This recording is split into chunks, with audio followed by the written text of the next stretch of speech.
The very important part to know about this is it's completely automatic. You don't have to pay attention to any of this stuff. Like, I've called the graphics up here so you can have a visualization of what the system is doing. But from here in the driver's seat, all you've got to do is put gas in your tank and drive.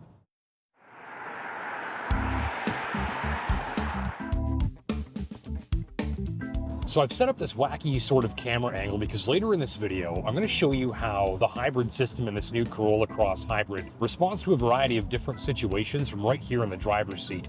We'll be able to keep an eye on all of that from that handy infographic right there in the instrument cluster.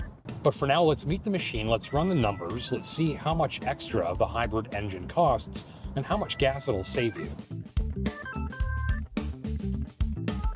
This is the 2024 Toyota Corolla Cross. It's available in 8 configurations, 2 of which are powered by hybrid engines, including my tester, the top-line Hybrid XSE all-wheel drive, priced with an MSRP of 37,000 Canadian. With front-wheel drive and the standard non-hybrid engine, it's a tick over 27,000, and all-wheel drive is standard from the Corolla Cross L trim grade at 28,650. Hybrid-powered models, which also include all-wheel drive as standard, start at 34,190 for the Hybrid SE all-wheel drive, just below my roughly 37,000 Canadian dollar tester. The Corolla Cross is built in Huntsville, Alabama, and this color is called Acidic Blast.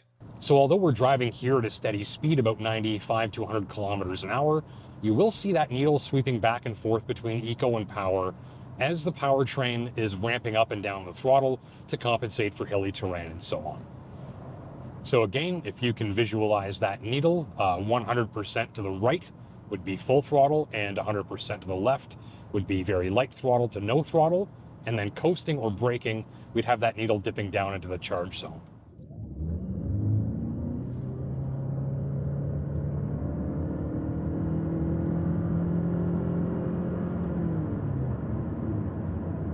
Here, I'll just cancel the cruise control.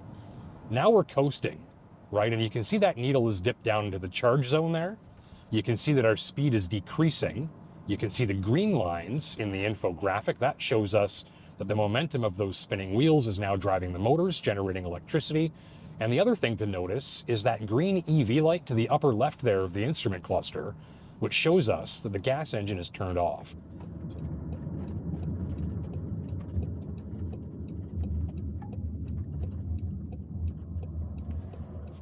So apply some throttle here to get back up to speed a little bit. You can see the EV light just went off there, right? Because again, the red lines have popped up. That means that gas engine is running, so we're not in EV mode. So anytime you see that EV light means the gas engine is off, and therefore we won't be seeing those red lines. Because of course the red lines indicate combustion power being applied to the wheels. The yellow lines indicate electric power being applied to the wheels. So another example for you here, again, cruising 100 kilometers an hour at the very moment. We've got the gas engine driving the front wheels and also recharging the battery, and occasionally the power from that battery being used to help us to drive the car, therefore reducing the workload of the gas engine and saving us fuel while boosting response at the same time. Now, you've probably heard of regenerative braking. It sounds fairly complex, but relatively simple concept. So here, driving at 100 kilometers an hour, we've got 4 spinning wheels that are being propelled by some combination of gas and electricity. So when I cancel the cruise control, we are now coasting. I'm not touching the brake pedal, right? We're just slowing down very slowly. You can see that needle there is dipped down into the charge zone. You can see the green lines. You can see our speed decreasing, and you'll see that battery is being recharged by the momentum of the wheels because they are driving the motors in this case, generating electricity instead of vice versa. Press on the accelerator pedal, the EV light goes off, the green lines disappear.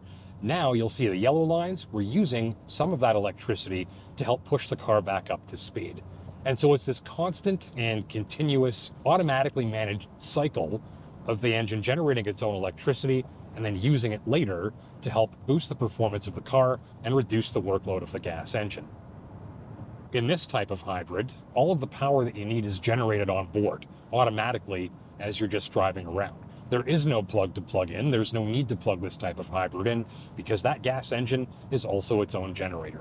Alright, so now that you're done the first part of the video, you know how the Corolla Cross works and what to expect from the driver's seat. And by the time you're done watching this part of the video, you'll know some very important numbers and figures that you can take with you into the decision-making process if you're deciding between hybrid and non-hybrid models.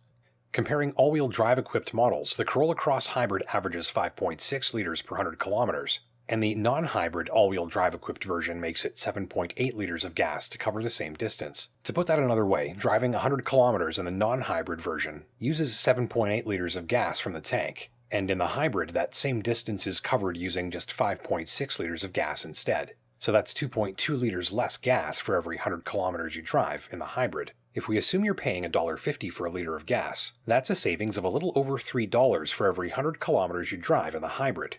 Basically, driving 100 kilometers in the hybrid will cost you $8.40 worth of gas, and in the non-hybrid, it's $11.70 instead. So roughly a $3.30 savings for every 100 kilometers you drive. Or to put all of that very simply, the hybrid uses 28% less fuel than the non-hybrid, despite also being 16% more powerful. So we've assumed that you're paying $1.50 for a liter of gas. Now let's assume that you're driving 25,000 kilometers per year.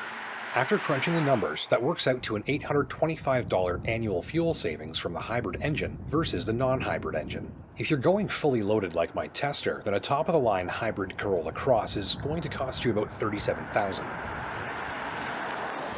A fully loaded model with the non-hybrid engine costs $33,550. So in this case, a difference of roughly $3,500 to get into a model with a hybrid engine.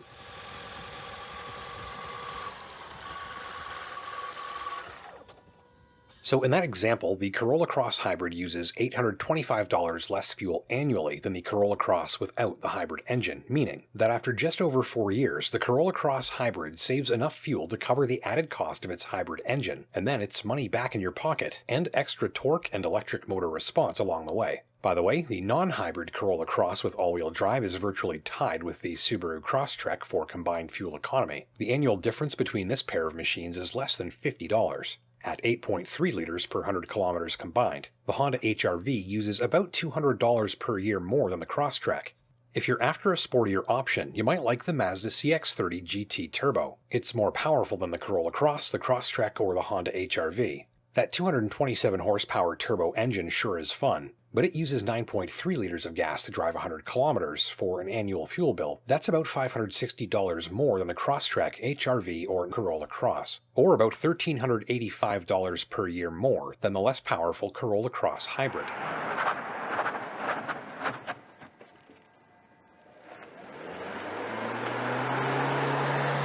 Point is, if you don't need a hot rod engine and would rather save gas, then choosing the Corolla Cross Hybrid could put hundreds or even over $1,000 a year back in your pocket. The Corolla Cross's hybrid engine's fuel savings should add up nicely for the shopper planning to keep the vehicle long term. And remember, hybrid engines like this one actually get the best fuel efficiency in stop-and-go driving. The Corolla Cross Hybrid uses about a liter less gasoline for every 100 kilometers it drives in stop-and-go traffic versus steady highway cruising. Or to put that another way, this engine is literally the most fuel efficient in the exact type of driving that's the least fuel efficient for non-hybrid engines. So if you're planning to use yours mostly as a daily commuter, you can expect a big advantage in fuel economy from the hybrid engine, and you'll save hundreds or even over $1,000 compared to many non-hybrid competitors. This is one of Canada's most fuel-efficient all-wheel drives. Don't forget to hit those like and subscribe buttons down below if you learned something new. And until next time, take care and drive safe.